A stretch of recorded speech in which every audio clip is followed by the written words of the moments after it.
नमस्कार दोस्तों, स्वागत है आपका अपने YouTube channel are study point में।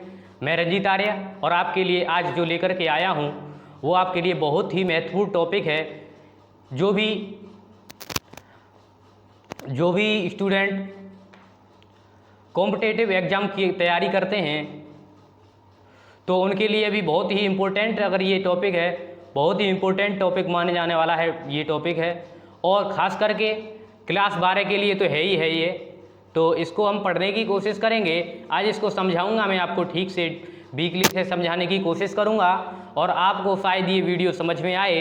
अच्छी लगे तो इस वीडियो को लाइक ज़रूर कीजिए और चैनल को सब्सक्राइब करें, बेल आइकन को प्रेस करें ताकि आने वाली सभी नोटिफिकेशन आप तक पहुँचती रहें।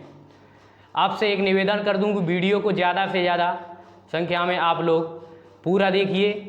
अगर वीडियो को पूरा नहीं देखोगे तो आपको वीडियो में कुछ समझ में नहीं आएगा, इसलिए मैं आपसे पहले ही बोल देता हूं कि वीडियो को पूरा ज़रूर देखिए सभी। चलिए तो आगे देख लेते हैं, फिर अपना आगे देखने की कोशिश करेंगे। इसमें क्या है तो इसको देखेंगे पहले। चलिए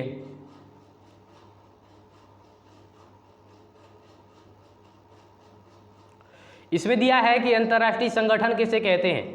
अंतर्राष्ट्रीय संगठन जो है वो क्या है, तो अंतर्राष्ट्रीय संगठन ऐसे संगठनों को कहा जाता है जो किसी एक देश का नहीं बल्कि सभी देशों के लिए काम करता है, बल्कि यह विश्व के लिए काम करता है। अंतर्राष्ट्रीय संगठन उसे कहा जाता है जो एक देश के लिए नहीं बल्कि, मतलब वो संगठन एक देश के लिए काम नहीं करता है, वो सभी के लिए काम करता है, सबका भला चाहता है। समझे होगे आप। तो जो अंतर्राष्ट्रीय संगठन जो होता है वो एक देश के लिए काम नहीं करता है, वो सभी देश के लिए काम करता है। इसलिए मैं आपको बता रहा हूं कि अंतर्राष्ट्रीय संगठन उसे ही कहते हैं जो एक देश के लिए काम न करके और सभी देशों के लिए काम करता है, उसी को अंतर्राष्ट्रीय संगठन कहा जाता है। अब हमें अंतर्राष्ट्रीय संगठन क्यों चाहिए, हमें अंतर्राष्ट्रीय संगठन क्यों चाहिए, तो इसको बताने के लिए मैं आपको एक बात बता दूं कि अंतर्राष्ट्रीय संगठन हमारे जो विश्व में कुछ विपदाएं, कुछ समस्याएं होती हैं, उनको सुलझाने के लिए ये बहुत ही महत्वपूर्ण होते हैं। तो चलिए देख लेते हैं क्या लिखा है इसमें। तो जो कुछ समस्याएं ऐसी होती हैं जिससे निपटा किसी एक देश के लिए आसान नहीं होता। कुछ समस्याएं जो हैं ऐसी होती हैं कि जिससे निपटना एक देश के लिए आसान नहीं होता है, अंतर्राष्ट्रीय संगठन मदद करता है तब वो निपट सकता है। उससे बता दिया मैंने आपको कि अंतर्राष्ट्रीय संगठन उसे कहते हैं जो किसी एक देश के लिए काम नहीं करता। उसके बाद में अंतर्राष्ट्रीय संगठन सारे विश्व में जितने भी देश हैं सबके लिए काम करता है, बल्कि एक के लिए नहीं, उसके लिए एक कोई अच्छा नहीं है, सभी उसके लिए अच्छे हैं, सबके लिए काम करता है। और अंतर्राष्ट्रीय संगठन क्यों चाहिए, तो अंतर्राष्ट्रीय संगठन इसलिए चाहिए कि कुछ समस्याएं ऐसी होती हैं जिससे निपटना किसी एक देश के लिए आसान नहीं होता है। ऐसे में अंतर्राष्ट्रीय संगठन जब उसकी मदद करता है तब वो कुछ उससे हल्के होते हैं। तो यही है इसका। और जैसे इसके उदाहरण में बता दूं कि अभी कोरोना वायरस जो कोविड-19 की महामारी चल रही है, इसमें ही अगर विश्व सहायता करेगा तभी ये निपट पाएगी, और नहीं तो इसका कोई संभव नहीं है। ज़्यादा से ज़्यादा प्रयास करेंगे तब कुछ हो पाएगा। जो बीमारी और वैश्विकता, आतंकवाद और ग्लोबल वार्मिंग, आजकल ग्लोबल वार्मिंग जो है बहुत ही बढ़ती जा रही है, इसके लिए कोई प्रयोग नहीं, उपाय नहीं है। जब अंतर्राष्ट्रीय संगठन ही कोई कुछ करेगा तब ये कुछ होगा इसका। चलिए आगे देख लेते हैं।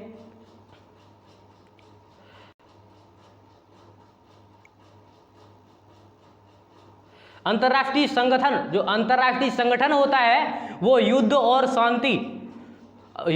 शांति के लिए मामलों में मदद करते हैं। अंतर्राष्ट्रीय संगठन कहता है कि आपस में कभी लड़ाई झगड़ा मत करो।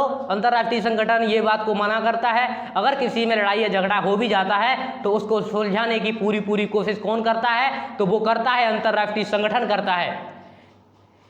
इसके बाद में यह विभिन्न देशों के विवादों को सुलझाने की कोशिश करता है। मैंने आपको बता दिया है कि यह विभिन्न देशों के विवादों को सुलझाता है।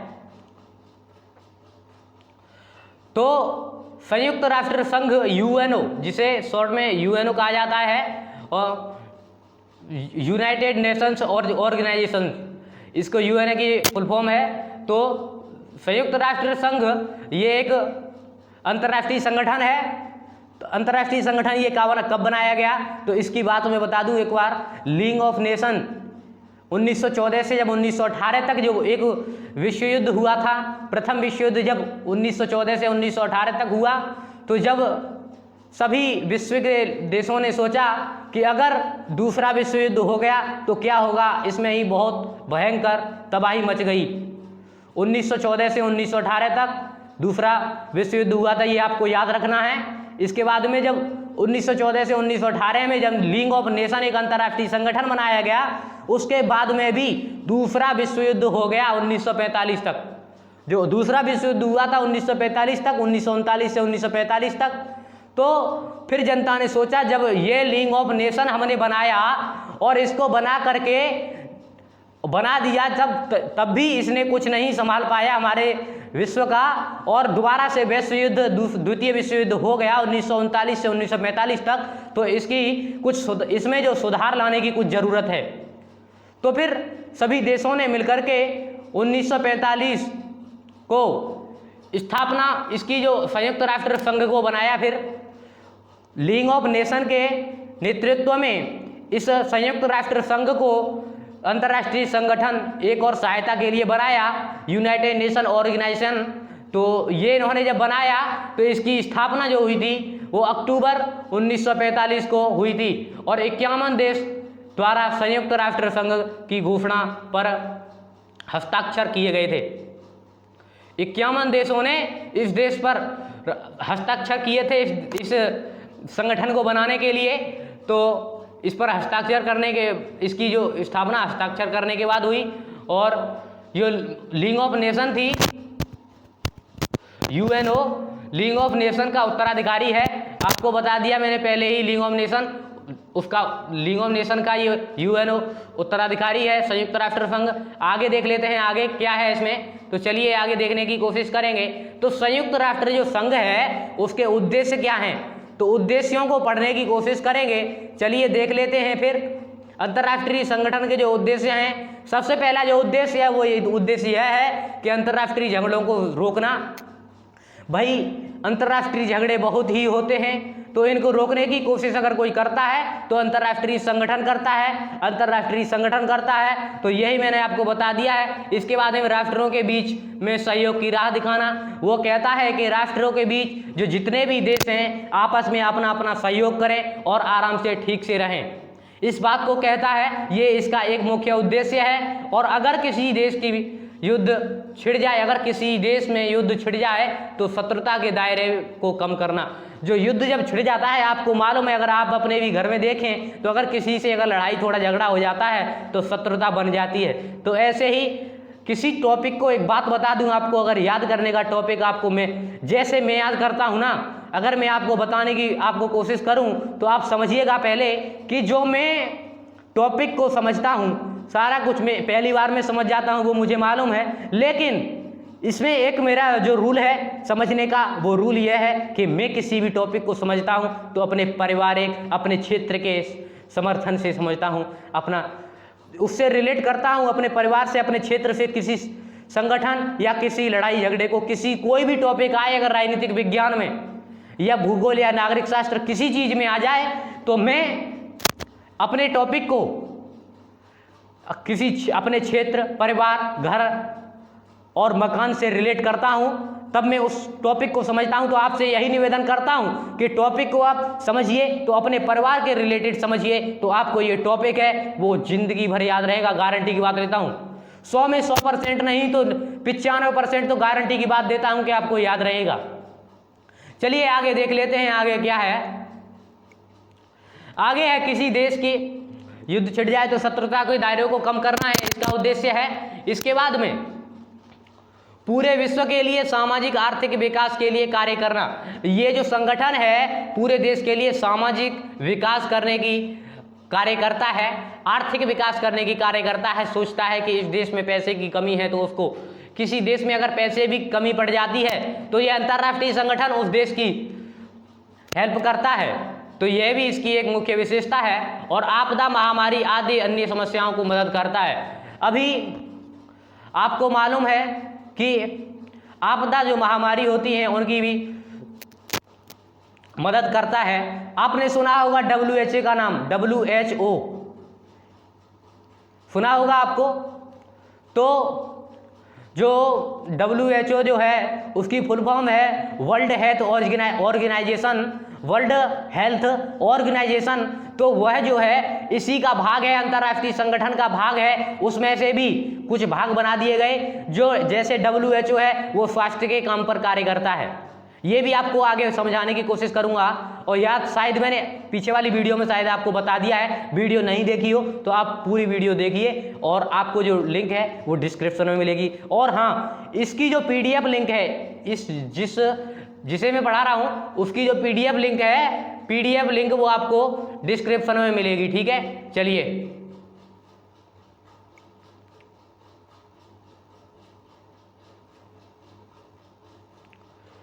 अब इसका जो नोट में कुछ दिया है मैंने, तो ये है कि UNO जो है उसकी स्थापना 24 अक्टूबर 1945 में हुई थी। UNO का जब परिवर्तन सदस्य थे वो 192 और एक और जुड़ गया था बाद में। और भारत सदस्य जो बना था 30 अक्टूबर 1945 में बना था। 6 दिन बाद भारत भी इसका सदस्य बन गया था।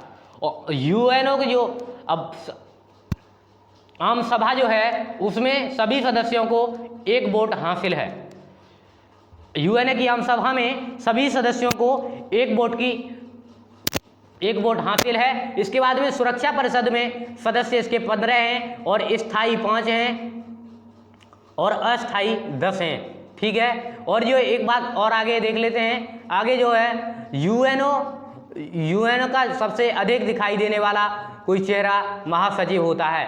ठीक है, सबसे महासचिव जो कुछ करता है उसमें वो महासचिव का काम होता है। इसके बाद में आगे देख लेते हैं बान की मून, वर्तमान एंटोनियो कैटेरियल हैं। यहाँ के जो महासचिव हैं वो एंटोनियो हैं। तो आगे संयुक्त राष्ट्र संघ के अंगों के नाम हैं अंतर्राष्ट्रीय। हाँ, मैंने आपको बताया था कि संयुक्त राष्ट्र संघ के अंगों के नाम बताऊंगा, तो ये भी आपको मैंने बताया है। चलिए बता देता हूँ कि संयुक्त राष्ट्र संघ के जो अंगों के नाम हैं वो अंगों के नाम ये हैं। सुरक्षा परिषद, एक तो सुरक्षा परिषद है जो सभी देशों की सुरक्षा करता है, उसी को सुरक्षा परिषद कहते हैं।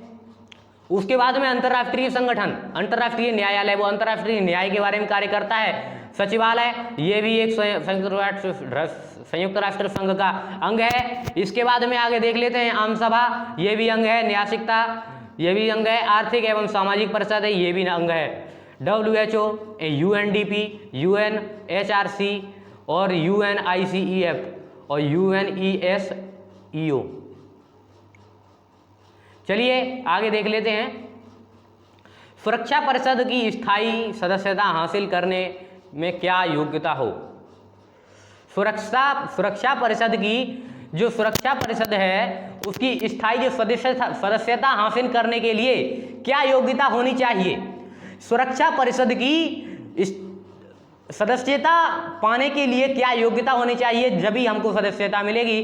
तो हमको एक बात बता दें कि एक तो बड़ी आर्थिक स्थिति होनी चाहिए, शक्ति होनी चाहिए, पैसे की कोई कमी नहीं होनी चाहिए, बड़ी सैन्य शक्ति होनी चाहिए। अगर इसमें सदस्यता लेनी है तो बड़ी सैन्य शक्ति होनी चाहिए, विशाल आबादी का क्षेत्र होना चाहिए, संयुक्त राष्ट्र संघ के बजट में योगदान होना चाहिए। संयुक्त राष्ट्र संघ जो है उसके बजट जो है उसमें योगदान होना चाहिए। और उसके बाद में जो आपको बता दूं मैं कि लोकतंत्र का सम्मान करता हो, जो लोकतंत्र का सम्मान करता हो और यह देश अपने भूगोल, अर्थव्यवस्था और संस्कृति के लिहाज से विविधता की नुमाइंदगी करता हो, ये भी है। और जो है 2006 तक वीटो पावर के जो देश हैं, किस किस ने इस्तेमाल कितनी की है। वीटो पावर के 6 देश हैं, 5 देश हैं वीटो पावर के देश।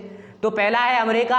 अमेरिका जो है, अमेरिका ने 82 बार वीटो पावर का इस्तेमाल किया है। और चाइना है दूसरे नंबर पर, चाइना ने 4 बार वीटो पावर का इस्तेमाल किया है।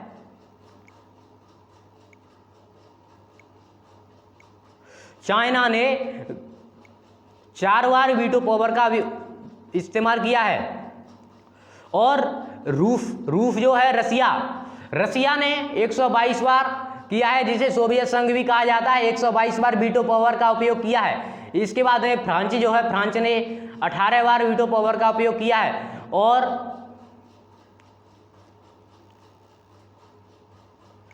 फ्रांस जो है उसने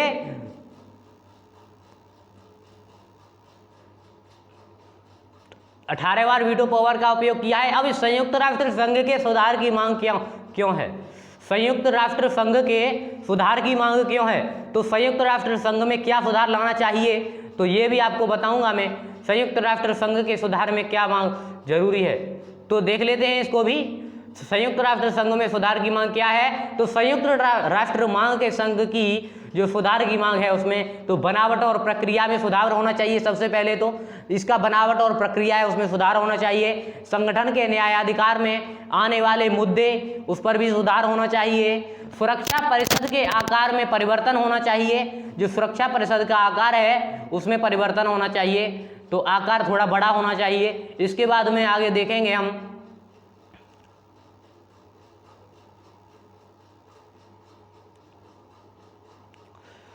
उन्नीस सौ बयालीस में यूएन की आम सभा को प्रस्ताव पारित हुआ। इसकी मुख्य 3 विशेषताएं क्या है? ये बहुत ही इंपॉर्टेंट क्वेश्चन है दोस्तों। विद्यार्थियों, ये बहुत ही इंपॉर्टेंट क्वेश्चन है, इसको आप याद कर लोगे, गारंटी की बात देता हूं। कम से कम 2 नंबर में तो ये आएगा ही आएगा। अरे आप कहो कि अरे 2 नंबर में आएगा, कम से कम 6 नंबर में तो आए। अरे आएगा, धीरे धीरे तैयारी कीजिए, तैयारी में लगे रहिए आराम से। अभी टाइम बहुत कम बचा है, और जिसने तैयारी ठीक से नहीं की है वो ठीक से तैयारी करने की कोशिश करें, ताकि 95+ आ सके आपकी परसेंटेज। चलिए आगे देख लेते हैं। सुरक्षा परिषद अब राजनीतिक और वास्तविकताओं की नुमाइंदगी नहीं करता है। राजनीतिक और वास्तविकताओं की नुमाइंदगी ये सुरक्षा परिषद अब नहीं करता है। इसके बाद में आगे देख लेते हैं आगे क्या है। तो आगे जो है इसके फैसले पर पश्चिमी देशों का हित दिखता है। पश्चिमी देशों का हित जो है वो पश्चिमी देशों का हित इस पर दिखता है। चंद देशों का दबदबा है, तो ये जो पश्चिमी देशों का हित है इसमें दिखता है। वो कैसे दिखता है भाई? एक बात बता दूं आपको कि ये संयुक्त राष्ट्र संघ का जो मुख्य न्यायालय है, मुख्यालय है जो, वो अमेरिका में स्थित है, और अमेरिका के लोग हैं वो पश्चिमी देश है अमेरिका।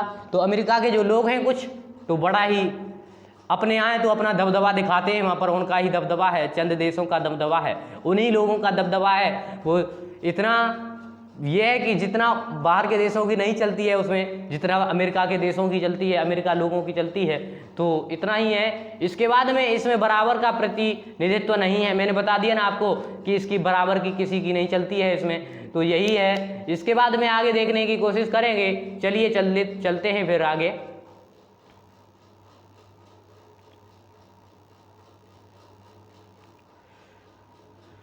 संयुक्त राष्ट्र संघ को अधिक प्रासंगिक बनाने के लिए उठाए जाने वाले जो कदम हैं, संयुक्त राष्ट्र संघ को जो अधिक प्रासंगिक बनाने के लिए जो उन्होंने कदम उठाए हैं वो कदमों को बताने की कोशिश करूंगा, और आपको समझ में आए तो प्लीज वीडियो को लाइक जरूर कीजिए और शेयर जरूर कीजिए, और चैनल को सब्सक्राइब जरूर करें, बेल आइकन को प्रेस कीजिए ताकि आने वाली सभी नोटिफिकेशन आपको सबसे पहले पहुंच जाएं। तो इतना ही बस, और आगे देखते हैं। वीडियो को कमेंट जरूर कीजिए, जब आप लाइक करोगे तो हमको मोटिवेशन मिलेगा, और आपकी वीडियो है वो कल फिर दूसरी प्रोवाइड हो जाएगी। तो चलिए देख लेते हैं आगे। संयुक्त राष्ट्र संघ को अधिक प्रासंगिक बनाने के लिए उठाए गए जो कदम हैं उनको क्या कौन से कदम हैं? तो 2005 में यूएनओ 60 साल पूरे होने के उपलक्ष्य में सदस्य देशों ने सालगिरह मनाई। सदस्य देशों ने जो है सालगिरह मनाई, और शांति संस्थापक आयोग थे। शांति संस्थापक आयोग, अगर कोई राष्ट्र अपने नागरिकों को अत्याचार से बचाने में नाकामयाब रहेगा तो विश्व बिरादरी उसकी जिम्मेदारी लेगी। कोई राष्ट्र है, कोई या देश है, वो अब किसी नागरिकों को, अपने नागरिकों पर, अगर किसी देश के नागरिकों पर अगर अत्याचार हो रहा है तो जो नाकामयाब जो रहेगा, जो भी देश है नागरिकों पर हो रहे अत्याचार पर नाकामयाब रहेगा तो उसकी जो जिम्मेदारी है वो संगठन लेगा, संयुक्त राष्ट्र संघ लेगा। और उसके बाद में मानवाधिकार परिषद की स्थापना भी की है इन्होंने, आतंकवाद की निंदा भी की है, और लोकतंत्र का जो कोष है कोष का गठन किया था, और न्यासीता परिषद को समाप्त कर दिया इन्होंने। न्यासीता परिषद थी उसको समाप्त कर दिया है। आगे देख लेते हैं, ये जो दिया है कि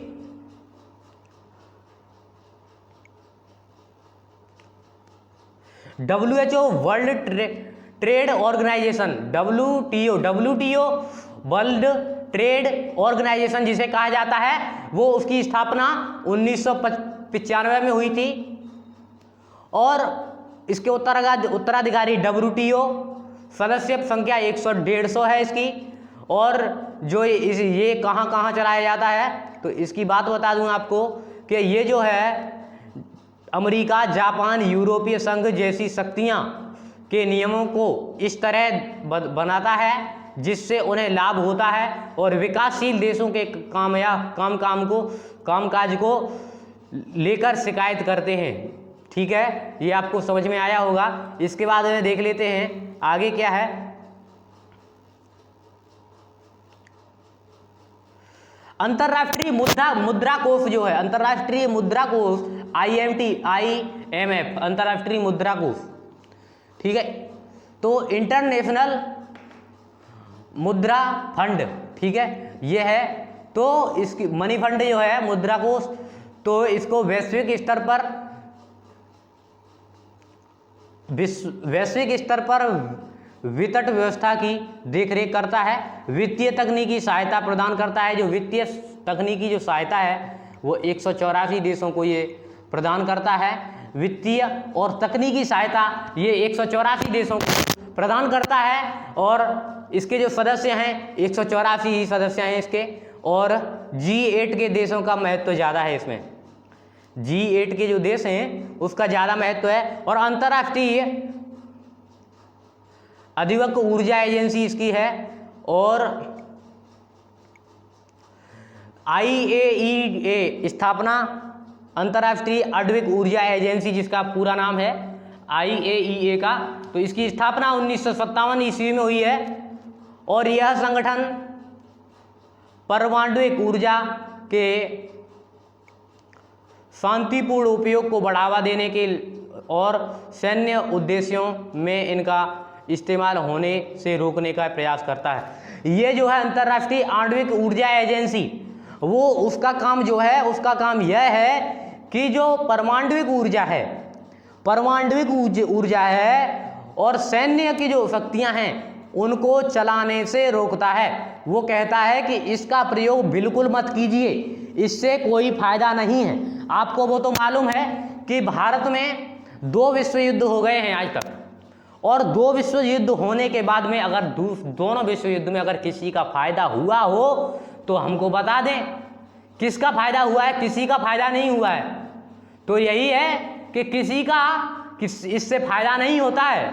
आप कितना भी सोच लीजिए कि इसका जो है फायदा बिल्कुल नहीं होता है। कितनी भी शक्तियों का प्रयोग कर लें, कितनी भी शक्तियां बना लें, चाहे परमाणु ऊर्जा कितनी भी बना लें, चाहे सैन्य उद्देश्य भी बना लें, अगर ये इसका प्रयोग करेंगे तो थोड़ा बहुत तो चिंगारी जो है जिस देश ने चलाई होगी उस पर भी आने वाली है। तो यही मैं आपसे कह देता हूं कि आप इस टॉपिक को ठीक से समझे होंगे, और इसके बाद में आगे देख लेते हैं आगे क्या कह दिया है।